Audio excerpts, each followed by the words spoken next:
नगर news 24 प्रतिबिंब जनमानसांचे। अहमदनगर दौंड रस्त्यावर बस उलटून अपघात, दोघांचा मृत्यू, चौघे जखमी। अहमदनगर इथं दुचाकीला धडक दिल्यानंतर खासगी बस उलटून झालेल्या अपघातात 2 जण जागीच ठार झाले तर इतर 4 ते 5 प्रवासी किरकोळ स्वरूपात जखमी झाले। अपघात नगर दौंड रस्त्यावर नगर तालुक्यातील बाबुर्डी बेंद फाट्याजवळ काल बुधवारी सायंकाळी 6च्या सुमारास झाला।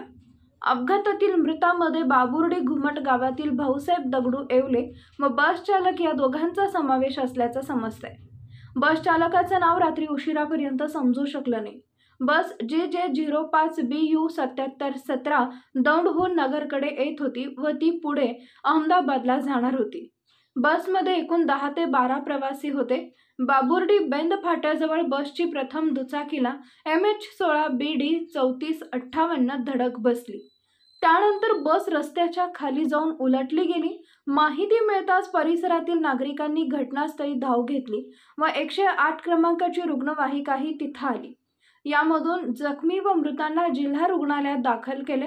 माहिती मिळताच नगर तालुका पोलीस ठाण्याचे अधिकारी व कर्मचारी यांनी घटनास्थळी धाव घेतली व वाहतूक सुरळीत केली। प्रतिनिधी निलेश अगरकर, नगर न्यूज 24। नवीन बातम्या आणि ताज्या घडामोडींसाठी आजच आपल्या चॅनलला सबस्क्राइब करा।